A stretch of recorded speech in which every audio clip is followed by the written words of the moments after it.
Good morning. All right, today we're going to talk a little elections, voting behavior, get through this. I don't think it should take us too long, but let's get rocking and rolling right through it. Here we go. All right, a couple things we got to get through here. Different types of elections, okay? Selecting party nominees, so everybody's probably at some point heard of a primary election, okay? We just had one back in, well, normally it would have been in March, but it got pushed back to April? May? I can't remember when it got pushed back to during the whole pandemic issue. So, primary elections, you're going to select nominees for whatever party it is. Okay, so as we go through here, so Ohio is an open primary. So, in some states, I guess let me back up just here. I am a registered Republican in Union County. Okay, now in Ohio, that doesn't really mean a darn thing. Okay, so in 4 years from now, okay, whoever wins the election, doesn't matter. 4 years from now, we'll have a primary election for president, okay? So I can go to that primary. In Ohio, when I walk in a primary election, they're gonna ask me, what ballot do I want, okay? And I can say, I'd like a Republican ballot, or I can say, I'd like a Democratic ballot, okay? So when that ballot's handed to me, I can only vote for, just say, grab a Democratic ballot. I can only vote for Democrats that are on that ballot. I would not be able to vote for any Republican side of that, okay? Now, and then whatever else would be on, if there was levies or referendums, or then everybody could vote for that. So if for some odd reason you when you register to vote, they'll ask you to check Republican, Democrat, or independent. If you would check an independent, okay, and ask for an independent ballot during an Ohio primary, you wouldn't vote for either side, okay? So you would only vote for like levies and referendums and that kind of stuff, okay? So that's a primary election. Office holders, okay, general elections, which is what's going to happen in 22 days or something like that, okay? Now, we do vote in people at different times, okay? So you get a thing called, like this year is a presidential election. Next year will be a midterm election, okay? If the president's not being voted for it, they basically get called midterm elections, okay? That's when you may have a senator or a representative or lower level office holders, that kind of stuff. Those tend to happen during midterm elections, or just kind of they're called general elections, but you'll hear the term midterm elections, okay? And then the other one down here, specific policy stuff, okay? So referendums, initiative petitions, okay? These can happen at any time. Like if anybody's ever heard, like we have, so like we'll vote in November, and then like Fairbanks is going to be a polling place again. I think the next one's in middle of March, right around there, okay? So if there's levies or laws or something that needs to be voted on, those would come up at that point, okay? So like referendums, they tend to be state level methods of direct legislation, okay? Gives you the voter, well not you yet, okay, the opportunity to vote for a piece of legislation. Like the one that came up last year was when they were talking about medical marijuana in Ohio, okay? That was a vote. Everybody, if you're a registered voter, you had a chance to vote for that, okay? It was a referendum on the thing, or on the ballot, okay? So initiative petitions permit some states whereby voters may propose changes to constitutions, okay? And actually that happened in Ohio 4 years ago when they first tried to do the legalizing of marijuana. They actually want to put it in the Constitution. So it was an initiative petition. And that's why it actually, in my opinion, that's why it went down, because people did not want it to be adopted into Ohio's constitution, okay? If they would have put it up as a referendum, it probably would have passed 4 years ago and wouldn't have to wait another 2 years. But whoever put it up there, put it on there as an initiative petition to try to change the constitution. That marijuana would be legal in Ohio, and it would have been in the constitution, okay? Ohio's constitution, not the U.S. constitution, okay? Just make sure I'm clear on that, all right? So, I'm going to go through these real quick. I'm not overly concerned about these getting in here, but tales of different types of elections. Like 1800, okay? This would have been John Adams versus Thomas Jefferson, okay? There were no primaries, no conventions, no speeches. Newspapers didn't lean one way or the other. They just gave you information at that time, okay? Campaigns focused not on voters, but state legislatures who voted, or basically chose electors. So basically thinking like electoral college, which we'll talk more about later this week, okay? After many votes in the House, the office of president was transferred to Jefferson peacefully, okay? Yeah, it was Jefferson and Adams. Adams was president before, lost, and then basically had to, hand it over to Jefferson. Those two absolutely hate each other. That's why there was like 19 votes in the House to figure it out. Okay, so next one here.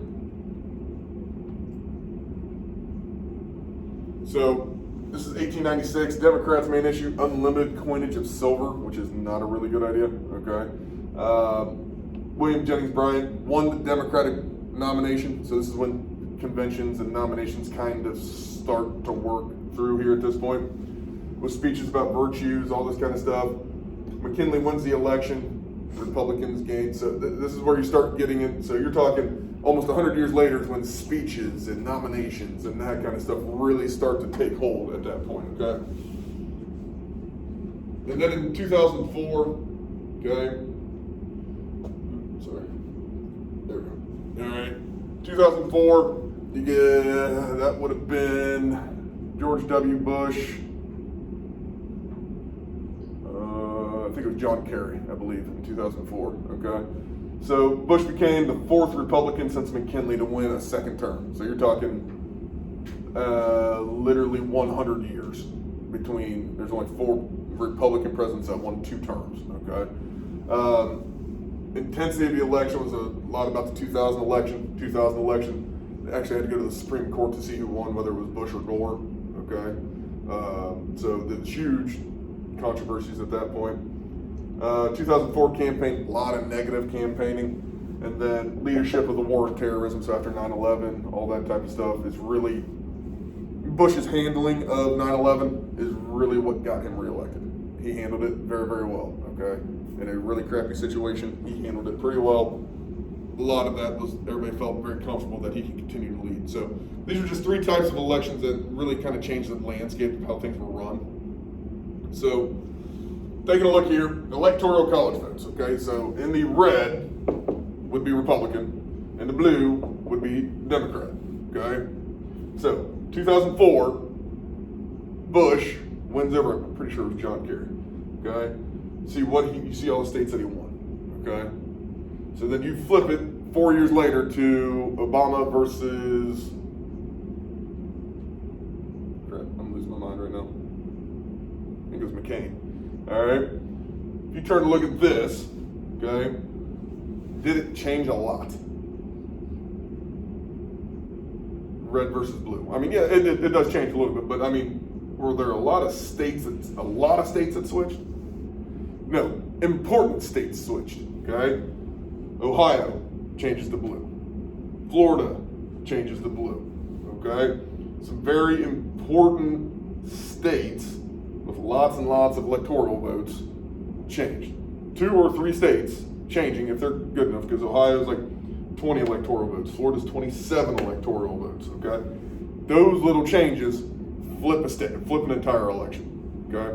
So that's literally, just those 2 states is a flip of 47 electoral votes. That's important to know, okay? That, yes, the popular vote's important, but not as important as the electoral votes, okay? So like I said, we'll get into those and how those work and that kind of stuff, okay? All right, so the one thing, if you had me in, many of you have had me in U.S. history before, all right? Suffrage, okay? Suffrage is the legal right to vote. That's all it means, okay? That's it. When you put something in front of it, then it becomes those people right to vote, like women's suffrage, African American suffrage, all that type of stuff. Hello? Yes, sir. Yes. Yes, please. You're my girl. But you win. Not bad. So, little things like that. So just make sure we understand that suffrage is just a legal right to vote, okay? So all these here, African American suffrage, women's suffrage, lowering the voting age to 18, that type of stuff, okay? So just understand what that word suffrage actually means, okay? Now start talking about voters, okay? U.S. has super low voter turnout over the course of history, okay? At least for about the last 120 years, okay? You're probably about to see the highest voter turnout in I would say about 100 years, come up this next election. That's what the projections are saying. We'll see what happens here in 22 days, okay? So, Downs, it's rational not to vote is what they're saying, okay? This guy, last name of Downs, okay? Those who see a clear difference between parties, likely to vote, okay? If you're indifferent, they may think it's rational just not to vote because they don't think their vote's gonna count for anything, okay? Now, I implore you, please don't ever think that. Always go vote. Always go vote, okay? Whether I like one candidate, hate both candidates, like both candidates, I'm gonna go vote every single time there's an opportunity, okay? So once you get registered to vote every single time, please. I don't care if you vote Republican, Democrat, Independent, Communist, don't care. Please just go vote, okay? It's your right, go do it, okay? So political efficacy, the belief that one political participation really matters. That's you going to vote, you going to a rally, really matters, okay? That's what political efficacy means. You actually care and you think it actually matters to go vote and be part of the political process, okay? So civic duty, I don't know, you probably have grandparents or maybe even parents that say it's your civic duty to go vote, all right? Anybody ever heard that? My dad used to say it too, it's your civic duty to vote, boy. I'm like, I was gonna do it anyway, Dad, but all right, thanks, okay? So it's just that you have the right to do it, you should do it, okay? And I wholeheartedly agree. If you don't vote, I have a problem with listening to you that you think everything's wrong, okay? Did you vote? No. Then shush your mouth, all right? You didn't have any process into it, okay? You did nothing to try to change it, nothing, okay? If you vote, let's have a conversation, okay? I 100% agree with that, okay? Now, like I said, voter turnout. So, the 1892 election had a plus 80% voter turnout of registered voters, okay? 1892, so like I said, you're talking 130-ish years, okay? As you can see, shaboom, keeps rolling down. Now, you can tend to see an issue with these depending on what's going on in the world, okay? So if you look all the way down here, like 1924, okay? Anybody know what was going on in 1924? The Depression, okay? Boom! Look at you, man, all right? People were way more worried about whether they're gonna have $1 to eat food than they were to actually vote, okay? So little things like that. Once the Depression starts to seed, comes up a little bit, okay? You get over here to the 1952 election, okay? You start getting to a point where that was like the Korean War, okay? Little things that happen tend to drive voter turnout down, okay? So as you keep going, you get all the way over to 2004, we were just a shade over 50% voter turnout, okay? And I'm sorry I don't have the recent numbers from the last 3 elections, but it wasn't good. It was under 50% for all 3 elections. So like I said, we're gonna come back and look at this in about 4 weeks and see what voter turnout was with everything that's going on in the world right now. Okay, you got the pandemic going on, you have the equality issues, you have 2 candidates that couldn't be more opposite of each other. Okay, people want change, whatever. I want to see what this voter turnout's going to look like. Okay, there's been a huge push of getting people registered. Let's see what happens. Okay, so now registering to vote. Okay, a couple different things here. Okay, system adopted by states that require voters to register well in advance of election day. I think today is the 7th or 8th or something like that. I think you had to have your registration in by last Friday, I think, in Ohio, to be able to be registered to vote in this election. Okay, so you have to do it 30 days before an election. Okay, 30 days before an election in Ohio. Okay, to be a registered. So registration, they're different per state. Okay, so as you move on in life, if you change and move to a different state or something, whatever it might be, it could be completely different the way it is in Ohio. Super easy to register to vote. Super easy. Okay. There's something that was passed in 1993 called the Motor Voter Act. Many states use that. If you go and get your driver's license renewed, you have the option to register to vote when you get your driver's license renewed. So we get our driver's license here. Most people get them here at 16. You tend to renew your driver's license at, I think it's 18 here. Or is it 20? 18 or 20, I can't remember what it is. But when you go in, there's literally, when you fill out the paperwork, there's a box, would you like to register to vote? Boom, you check that box. All your information is already there. As soon as you get your driver's license, they send it to the Board of Elections, you're registered to vote. Okay? Excuse me. But as you go, it's super easy. If you, is anybody 17 right now? Just asking. Anybody? So nobody's going to be 18 by November of next year? Okay. So, I'll be 18 November next year. what date? I'll be 18 next year, October 9th. October 9th? Yeah. Oh, then we got to register you to vote for next year. Okay? So now, here's the other piece of it. If there is a primary next year, okay, since you will be 18 when the general election happens, you can vote in that primary at the age of 17. So if you have the ability to vote in that general election, you can basically, they backdate you to be able to vote in that election. Okay? So we'll get you registered to vote here over the next 3 months. Okay? And we can settle it now, and it'll happen when it happens. Does that make sense? So it's not that big of a deal. Anything there? I think over the course of me being here 6 years, I've registered close to 100 kids to vote in here. Like I said, you fill something out, boom, I send it into the Board of Elections. There it is. All right, it's super easy in Ohio. Some states it's super pain in the butt, okay, to get registered to vote. All right, so here's the big one that comes up a lot. Who actually votes, okay? So, all these demographics pulled together can give you a story of the type of person that is going to vote, okay? So, education, more educated, more likely to vote, okay? Less educated, less likely to vote. Now, these are generalities, okay? I'm not saying if you don't have an education, you didn't go to college, you're not gonna vote. That's not what I'm saying, okay? These are generalities, okay? Older, more likely to vote, okay?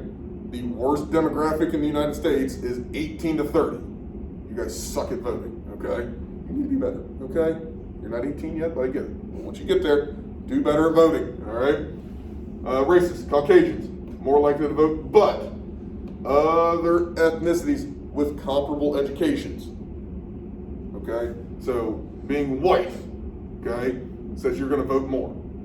But if you are African American or Asian or whatever it might be, any other, if you have a comparable education, you jump right into that gap too. Okay, so it's not just that. Okay, gender, females are actually more likely to vote. Okay, more likely to vote. They have a higher voter turnout than males do. If you just take gender all by itself.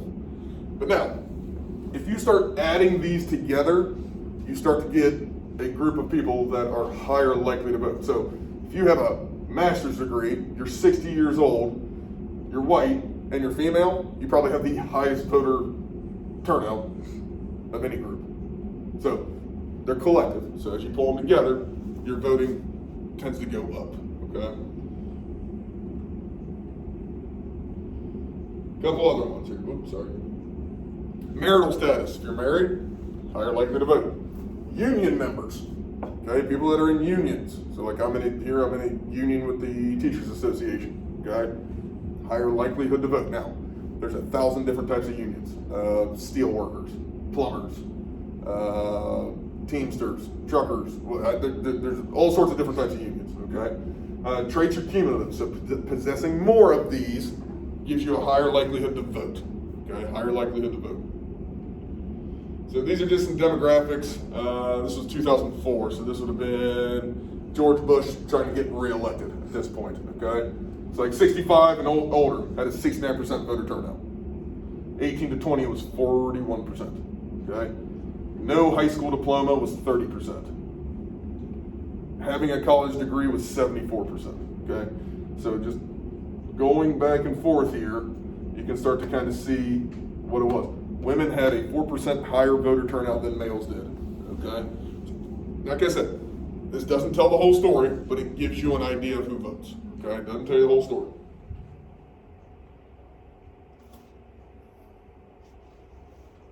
All right, not worried about that one, sorry. All right. Party identification, okay? people still generally vote for the party they agree with. Okay? Now, with that, is there anything telling me or telling you that you have to be a Republican or have to be a Democrat? No. You can walk in here and go, you know what? I feel very Republican-like. All right? I'm a Republican. You can walk in tomorrow and go, you know what? Democrat. I'm a Democrat. That's what I'm doing. All right? It doesn't matter. It's just whatever you identify with. It can change per minute. It doesn't matter. Okay? Nobody's holding you to it. Okay? Rise of like candidate-centered politics, parties. This all starts to decline in the 70s, where people are less identifying with a certain party. And if you remember, we talked about those rational choice, retrospect. Hopefully you guys saw those notes on there, okay? It's all coming down to that now. What is best for you? What have you done for me lately? That's how people are voting now, okay? Especially that 18 to 30 right there. Now, if you're getting into an older age, you're talking more party line type stuff there, okay? So, in that bottom one there, individuals, they're going up for grabs. Votes are up for grabs, okay? Floating voters, okay? In other words, they're ticket splitting, where you might vote for a Republican for one spot, you might vote for a Democrat for one spot, or something else, like where you're not going straight down the line, okay? It's not, as we talked on there, party line voting. Younger generations could give two craps about party line voting, okay? Older generations still care about party line voting. They still have that self of, I'm a Republican, I'm a Democrat, okay? All right. Now, younger vote, I see people, I'm conservative, I'm liberal, I'm this, I'm that, that's fine, okay? But nowadays, more likely, you're going to vote for what's best for you, okay? So if somebody wants to lower your taxes, you could really care whether they're a Republican or a Democrat. You won't lower taxes. That's who you're going to vote for, okay? That just may be one thing you're looking at there, okay?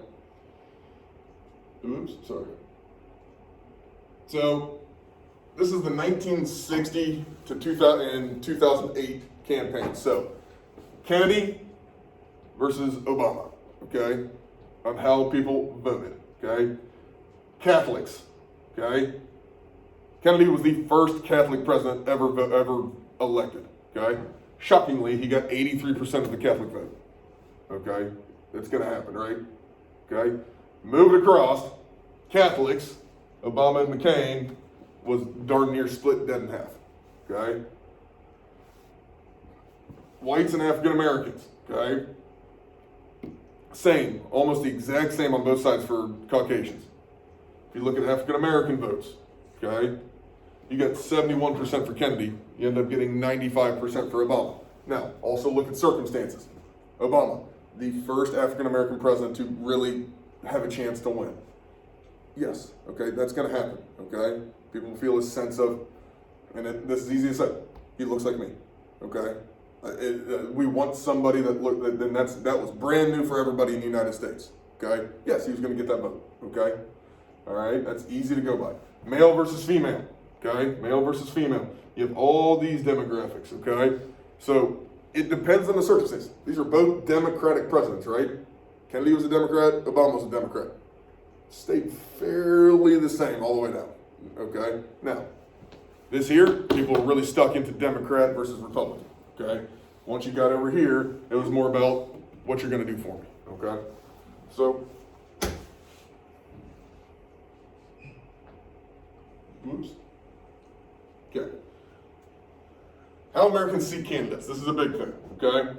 Candidates want a good visual image, okay? Now, and I'll try to show, I'm actually going to show you this tomorrow. The debate of Kennedy versus Nixon. Kennedy looked youthful. He looked stunning on camera. Why? Because he had Hollywood makeup artists during one of the first TV debates. Nixon looked like he'd been beat with a bar of soap. Okay? He was sick, he had no makeup on, he shined, he looked awful. That was a quick swing until Kennedy started to pull away from there. Okay? If you go to the 2008 election, Obama versus McCain, okay? McCain has a lot of things going for him. He's a war hero. He was a POW. He had all these types of things. But he just looked, he looked very old during the campaign. He just looked very old. Obama looked very stately, very upright, very excited. So he also, Republican, Democrat, doesn't matter. He turned and got a lot of those 18 to 30 voters because he was just younger, Okay, nothing against McCain. He had every box checked to be a president. He lost the image piece. Okay, that is a big thing. Okay, and right now you're looking at two presidential candidates that are, what is it, 78 and 76, I think are their ages right now. They both look freaking old, all right? So there's some people in that younger demographic that are having trouble trying to relate to those two candidates, okay? I don't care what Republican, they both just look like they're old, okay? So you're gonna see that as an image thing come around there, okay? So all these things play into what that vote is, okay? Are they perceived to be incompetent or dishonest? I guess you can, if anybody watched either one of the last two debates, the presidential one and the vice presidential one, basically everybody's yelling at each other that they're all liars, okay? So you can look at it however you'd like to look at it at that point, okay? So, policy voting, okay? Policy voting, this is a big one here. So, you want to vote for a policy that you know somebody's going to stand on. Okay, this could be a difference between candidates. Okay, you can look at gun control, you can look at immigration, you can look at economics. You can, again, what's best for you? That's what you're looking at. Okay, that's what most people are going to look at that point. Okay, so unlikely to occur because candidates can be very ambiguous on issues. Okay, we're going to look at one thing. They're like, they kind of stay on both sides of it because they don't want to anger anybody. Well, take a stand or I'm not going to vote for you is a lot what people look at here. Media tends to focus on what they call like a horse race. Who's leading? You always hear that in the media. Who's leading? Who's winning? Who's winning? Who's leading? All that kind of stuff, okay? Instead of looking at, this person said this person said this, okay? So today you're forced to take a clear stand. If you watch any of these debates, Trump and Biden have taken clear stands on stuff, okay? Because they don't want to be close to each other. They want to say, boop. This is what we are. This is what we are. Okay? All right. We're going to stop right there because we're going to get into the Electoral College tomorrow. All right? Good to go.